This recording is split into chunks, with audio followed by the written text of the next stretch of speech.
Hi, welcome back to the YouTube channel. In this particular video, we'll see how to unsubscribe from TikTok subscription. So let's get started. To unsubscribe from the TikTok subscriptions on iPhone, follow some of the steps.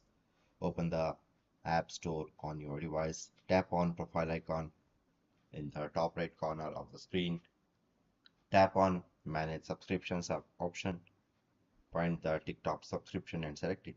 Tap on cancel subscription button. To unsubscribe from the TikTok subscriptions on the Android device, follow these steps. Open the Google Play Store on your device, tap on the new icon in the top left corner of the screen, tap on payments and subscriptions. Finally, you can tap on subscriptions, find the TikTok subscription and select it.